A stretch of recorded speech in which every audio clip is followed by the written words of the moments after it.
Hi, I'm Todd Allen Lowe, and welcome to Allen's Pantry. In this episode, we're going back to basics. And when I say back to basics, I'm talking about stocks, soups, sauces. You know, I work at Max's Grill Restaurant in beautiful Meisner Park, Boca Raton, Florida. We're going on our 25th year serving the community. And we make soups at the restaurant. We use natural bone broth stocks as a base. You can't get any better than that. So let's start with the chicken stock itself. Okay, very basic, right? Chicken bones, carrots, onion. Some people like to use celery or garlic, that's fine.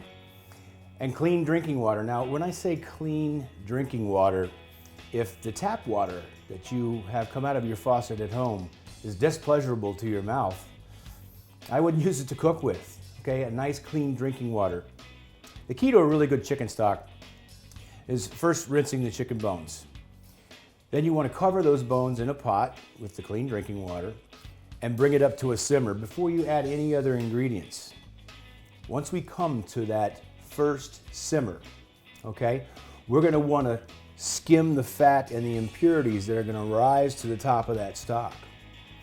Once we've achieved that and we've cleaned up all of that impurity, then we can add our aromas, our onion, a carrot, fresh rosemary, fresh thyme, a little garlic if you like. It's going to take about 4 hours for this to simmer. Now, on the chicken bones, if you really want to get a nice, rich, gelatinous chicken stock, I use what's called the second and third cut on the chicken wings. There's a lot of cartilage and a lot of protein in those pieces. And you'll be able to tell when you have a really good chicken stock after it's cooked and it's strained and you put it in your refrigerator. Once it's refrigerator temperature, that stock will gel. Okay, it'll become very viscous. That's when you really know you've got a good chicken stock. Okay, so we've got our chicken stock made. Now what are we going to do with it? Well, I'm going to make a very simple soup today. And you know, the famous French chef once said, the simplest dishes are the best. Auguste Escoffier was his name. And this soup couldn't be a truer example of that. There's only 4 ingredients plus a little salt and pepper. Very simple to make, but yet very elegant. So, the basis of this soup, to start, we're going to take some onion, we're going to take some leeks, we're going to slice those thinly, right? We're going to use a little bit of our extra virgin olive oil. Campari olive oil is the one that we use in the restaurant. This is fantastic. This olive oil is kosher sealed. It's omega-3 certified, which means that it will fight the bad cholesterol in your body. It's really good stuff for you. And it's very versatile. You can cook with it. It'll go up to 345 degrees. Or you can use it in your dressings or as a drizzle. Maybe a dip for your bread. Wonderful olive oil, some of the best I've ever had. We love it. All right, so we've got the olive oil in the pan. We're going to put some onions and some leeks, and we're going to sweat that. Now, when I say sweat, I want to do a very low temperature. I want to cover the pot, and I want the natural juices of the onion and the leeks to start to extract, basically steaming them in their own juice. Once they're very tender with no color, right, we don't want any caramelization on this vegetable. Then we're going to add our potatoes, and we're going to add our chicken stock. We're going to strain that chicken stock through a fine mesh strainer, a chinois if you will, and we cover the potatoes with the chicken stock. We then bring that up to a simmer. We're going to season it with a little fresh cracked pepper, right? We'll put a little sea salt in there and just gently cook that down until those potatoes are completely cooked and soft. Now, here's another trick with this soup. You know, I make a lot of soups at the restaurant. I make the seasonal soups. We also have a tomato bisque signature soup on the menu. And it's a tremendous amount of product that we have to prepare every day. About 5 gallons of each. 10 gallons of soup total every day. That's 70 gallons of soup a week. Now that's a task. This is just fun.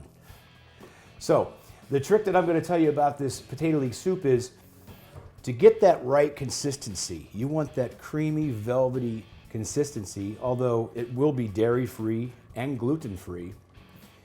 What we're going to do is extract some of the juice. So I've already taken out some of that chicken stock that was in the pot, right? I'm going to reserve that on the side.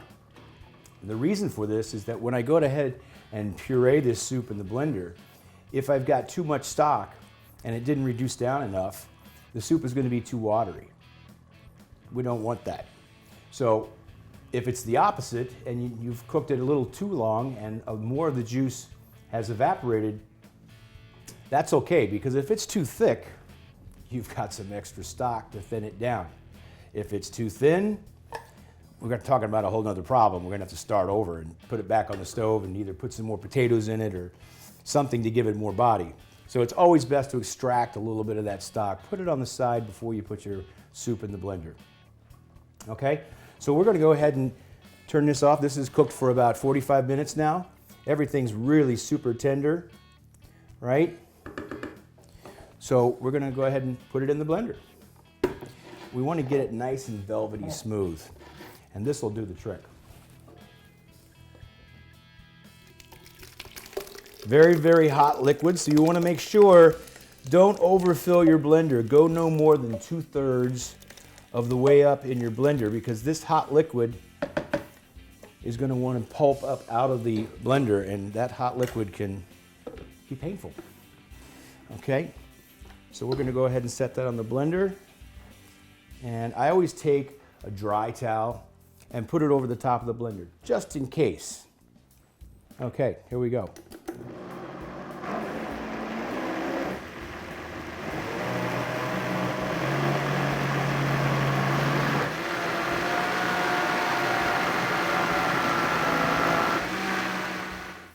So about 45 seconds, we'll get it a nice puree.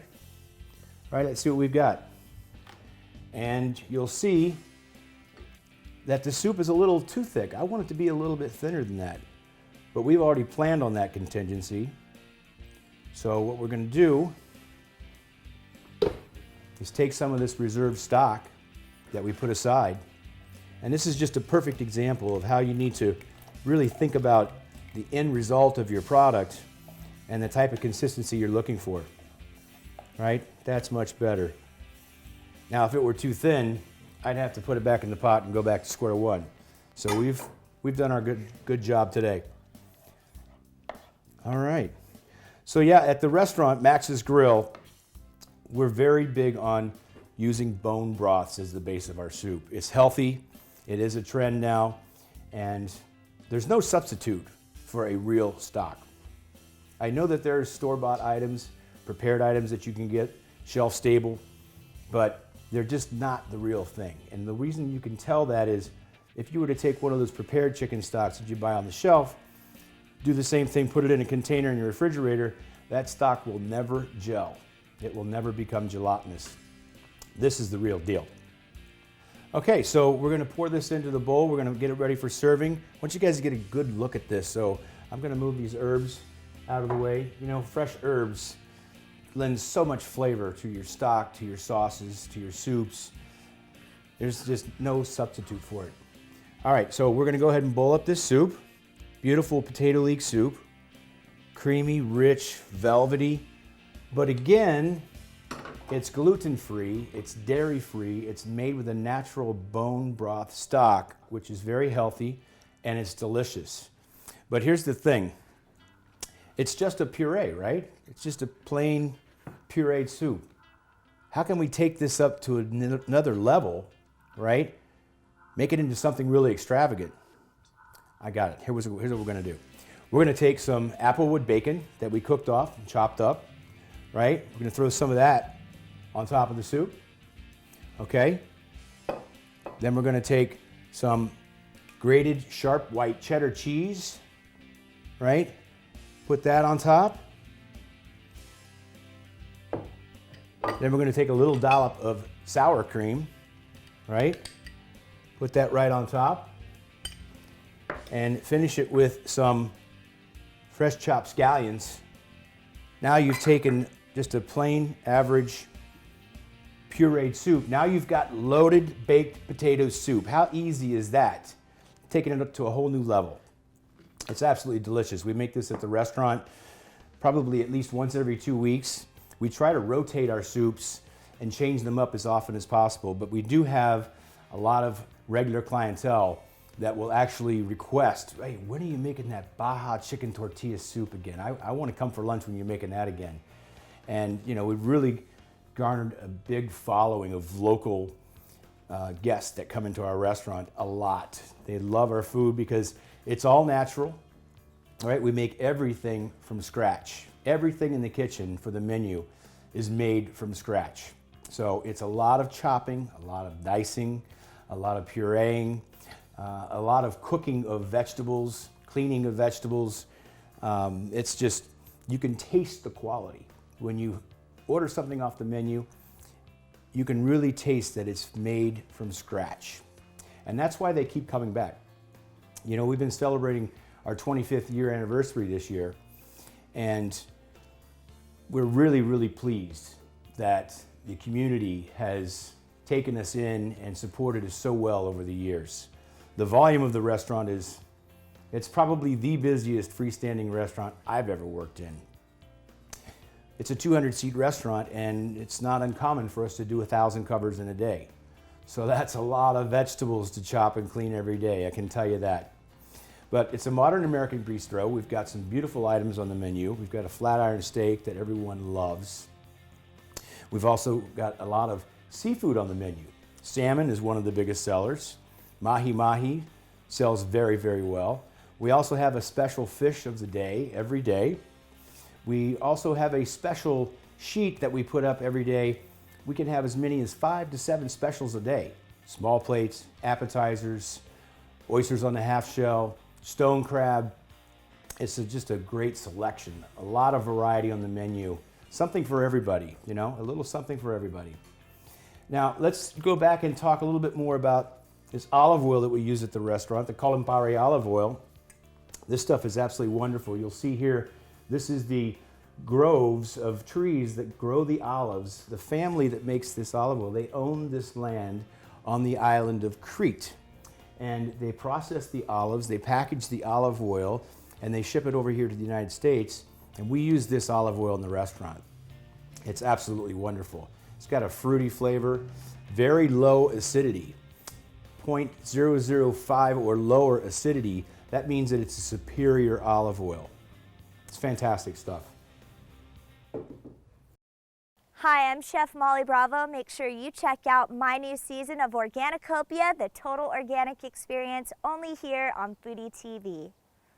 Okay, so again, it's all about the basics, and you'd be amazed at what an onion and a carrot and a little bit of fresh herbs will do for our stock. And you know, it doesn't have to be difficult, the vegetables for the stock, and they don't really have to have a particular fashion in which they're cut, because they're going to cook for so long in the stock that all that flavor is going to come out.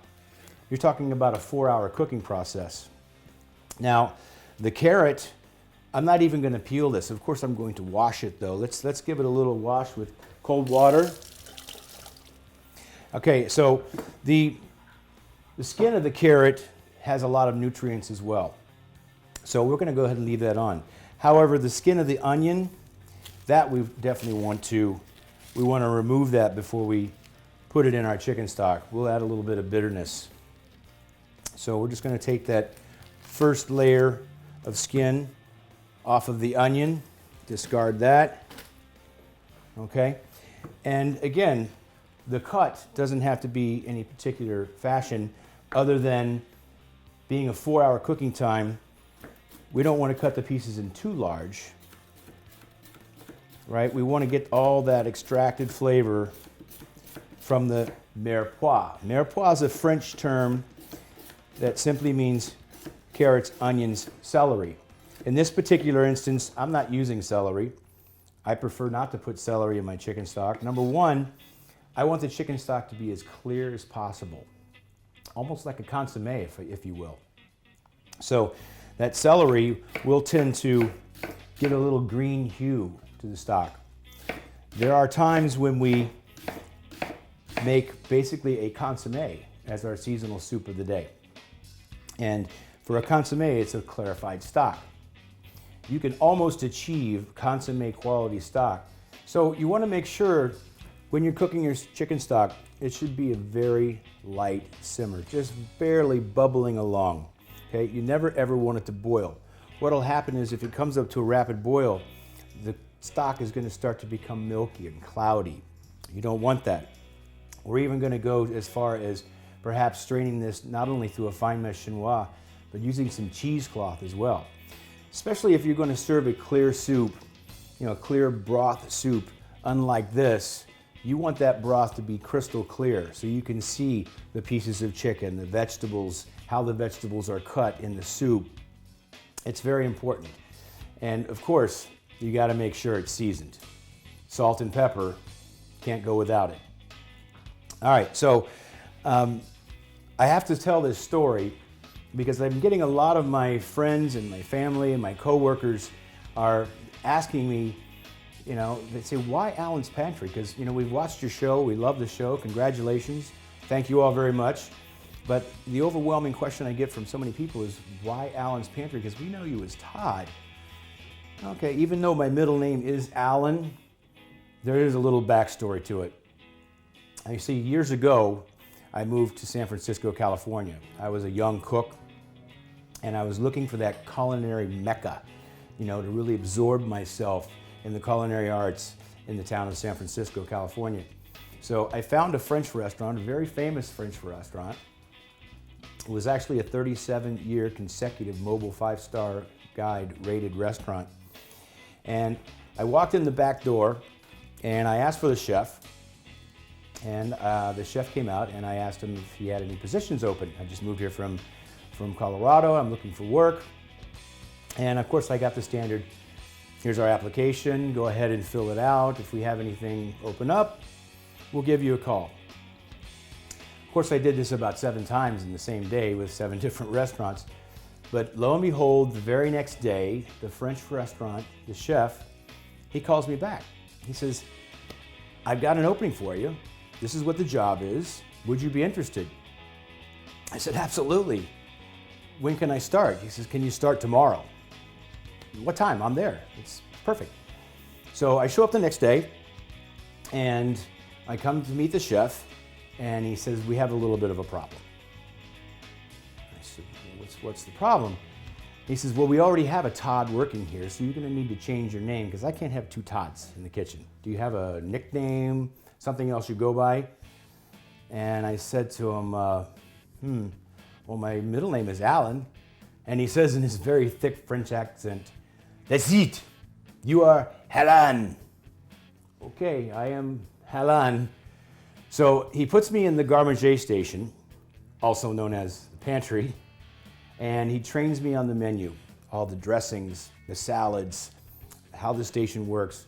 I worked the station for about 6 months, and I really felt that I was getting the station down. I was doing well. However, the station was like an island station way off to the side in the kitchen. I was by myself, and all the other line cooks were on the hot line, working the sauté station, the grill station, the vegetable station, the fish station, and I wanted to get into that. I wanted to be in there shoulder to shoulder with those guys doing the hot food. So I go to the chef, and I say, Chef, when can I get on the line? I mean, I got this station down, I'm working the pantry well, I really would like to work the line. And he says to me, again, in his French accent, well, Alan, when I was a young cook in France, I had to work each station for 2 years. And I'm like, okay, all right, that's enough. I got it. I'll just go back over to my pantry. So this went on for 2 years.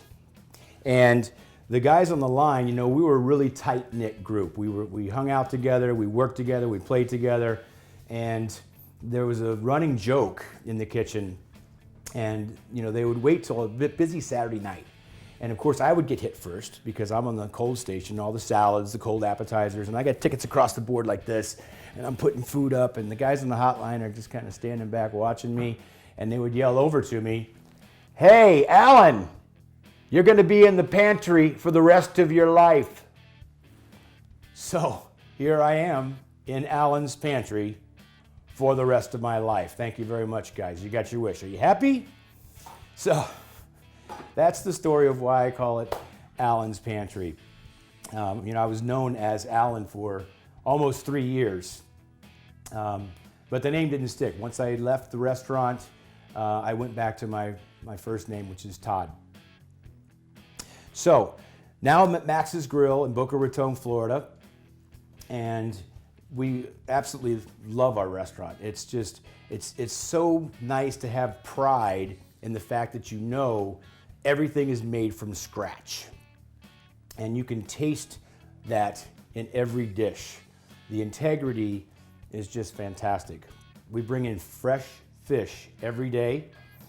I can't keep enough fish in the house to get through one day, so you know that it's fresh every day. The bar is always buzzing. We've got an outside bar, an inside bar, and it seems like it's always packed. Okay, so I think we should taste the soup before it gets too cold, right? I mean, I got to make sure this thing is seasoned correctly, and I want to make sure that consistency is there. You know, you want that velvety consistency, what we call nappe. And nappe is when you dip a spoon into a sauce and then you run your finger across the back of the spoon. The soup that you didn't touch on the two sides of the spoon should still adhere to the spoon. That was what we call nappe. Now, as far as the seasoning, let's try it and see what we've got here. I want to get a little bit of all those ingredients, a little bit of the bacon, a little bit of that sour cream, definitely some of that white cheddar cheese in the bite. Oh, really fantastic and pleasurable. The thing about soup, you know, they call it comfort food. And the reason they call it comfort food is that it just makes you feel good inside when you consume a bowl of soup, especially on a cold winter's day. It's very comforting. So again, you'll see that I used white cheddar as opposed to yellow cheddar. I just don't prefer the rennet in the cheese, and I find the sharp white cheddar has a more distinctive flavor, really stands out in the soup. Now, you could use a yellow cheddar if you like the color. I just prefer the flavor over the color. So let's talk about a couple of other of our purveyors that we use at Max's Grill. South Coast Seafood of Broward County is one of our fish purveyors, and they supply wonderful fish to us. It's fresh. He gets it there early before lunch. His service is impeccable. His price point is competitive, and the quality is fantastic. So yeah, they'll get anything from me. Say for instance, I forgot to order my grouper on Monday. They'll run out a second run, whatever I need. Now, the grouper special we run every Monday. This is fantastic. This has been on the menu for I don't know how many years now. But what we do is we cut like a 5-ounce portion of the grouper fillet. We do a pistachio breading with a little panko and ground up pistachios. So we bread the fish with that. We pan-sear that fish. We serve it with a sweet potato mash. The sweet potato mash is fantastic. It's got a little bit of jalapeno, a little bit of brown sugar, a little bit of ginger. Really, really tasty. So we serve that with the grouper, and then we also put a vanilla rum butter sauce that we drizzle around the plate. And then we top it with some crispy fried Julienne leeks. It sells like wildfire. People love this dish. Also, one of our purveyors that we use is Mr. Green's Produce. Again, service-oriented company. They're always on the phone. 24 hours a day, 7 days a week, you can call a live person, and anything that you're missing, they will run it out to you. The quality is fantastic, their price point is competitive, but it's their service that really makes them stand out. They'll deliver on holidays, weekends, Sundays. There are almost no purveyors that will do that. And our restaurant, being that it's basically outgrown itself, I don't have enough storage space to hold enough food to get through more than, say, 36 hours. So it's quite often that I may run short of something. They're just a phone call away, and they run the truck out, and we're restocked. You can't ask for better service than that. So thanks for watching Alan's Pantry. Remember, it's all about making healthy, delicious, and nutritious meals for yourself at home in a snap. Thanks for watching. We'll see you soon.